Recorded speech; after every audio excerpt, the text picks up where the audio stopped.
E neste dia de posses, tanto aqui na Paraíba quanto em Brasília, a gente convidou o cientista político, Lúcio Flávio, para comentar sobre esse novo cenário político que está se formando a partir de hoje, professor? Primeiro, seja bem-vindo aqui ao Correio Debate, nessa edição especial.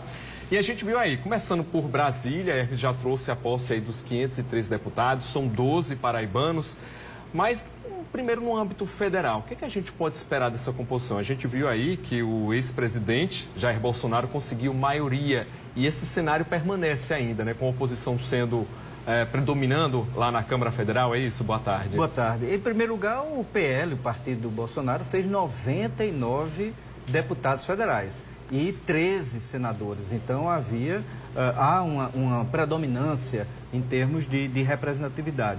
Mas o governo, através da sua prática de governabilidade, de coalizão, presidencialismo de coalizão, ele consegue aí fazer uma maioria, pelo menos dentro da Câmara.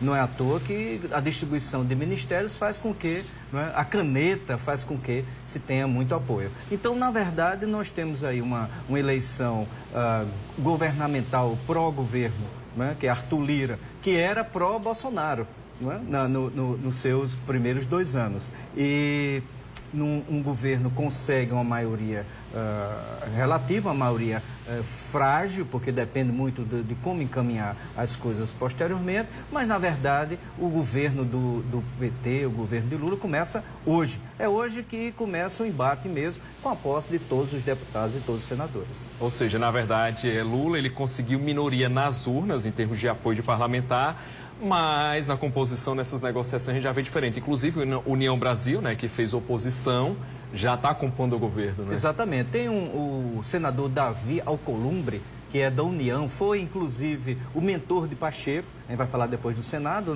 Ele conseguiu emplacar 2 ministros e a União já tem 3 ministros no governo Lula, justamente para tentar compor isso. O Lula, ele tem uma experiência muito grande, porque foi 8 anos presidente, e ele sabe muito bem como é que funciona a Câmara e principalmente o Senado. Então ele vai tentar de toda sorte fazer maioria nessas 2 casas. Bom, quem assume um governo sempre tem essa preocupação com a governabilidade, Coisa que, por exemplo, João Azevedo aqui tem, porque tem maioria. Mas lá, e até na campanha, isso foi uma arma de Bolsonaro de dizer que se ele fosse Lula, não teria a maioria, não teria governabilidade, Isso no segundo turno, Já que o primeiro já estava definido, os deputados já estavam definidos, então isso foi uma das bandeiras levantadas no segundo turno. Mas você acha, então, por esse jogo de cintura do presidente que a gente já conhece, que ele vai conseguir governar com tranquilidade? O que a gente pode esperar em termos de governabilidade de Lula? Olha, em primeiro lugar, existe o presidencialismo, como eu falei, de coalizão, que não é um erro. Você governa um Estado, você governa um país com outros grupos, inclusive com outras forças políticas que não lhe apoiaram no primeiro ou segundo turno.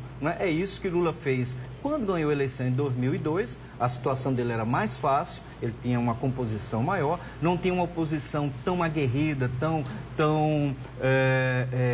antidemocrática como o setor do bolsonarismo representa. Esse governo dele vai ser um pouco mais difícil nessa composição, mas depende muito de como o Lula vai gerir o governo e principalmente como ele vai partilhar o poder. Porque, claro, os senadores e deputados, e isso é positivo, não é negativo, eles precisam ter poder dentro do governo para poder fazer benefícios para suas comunidades, para trazer recursos para os seus estados. E não é um erro, isso é uma prática da democracia e é necessário. Agora depende como a economia brasileira vai enfrentar as dificuldades, e como o próprio bolsonarismo vai se compor e vai se comportar a partir de hoje, porque aí toma posse novos senadores, a Damares, o juiz Moro. Então esse grupo mais aguerrido antipetista também vai dar um tom bastante interessante para a oposição. Ou seja, esses 99 parlamentares bolsonaristas prometem dar muito trabalho, Muito, muito. Exato. E agora o PL, a gente tem que perceber que existe uma ala bolsonarista dentro do PL,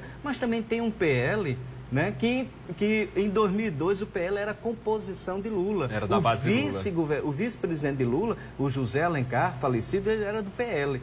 Existe um PL governista, um PL que não sabe sobreviver fora do governo, existe uma ala bolsonarista dentro do PL. A gente não sabe se o PL vai conseguir conciliar essas duas tendências internas, não é? Talvez até o final desse ano a gente veja aí uma modificação em termos internos do PL, como aconteceu com o partido PSL, que implodiu em virtude das ações do presidente Bolsonaro. É verdade. Professor Lúcio, eu vou pedir só um instante aqui na nossa conversa. Daqui a pouco a gente vai trazer mais conteúdo aí dessa posse e aí a gente vai comentando aqui essa nova conjuntura, tá certo? Ok. Até já.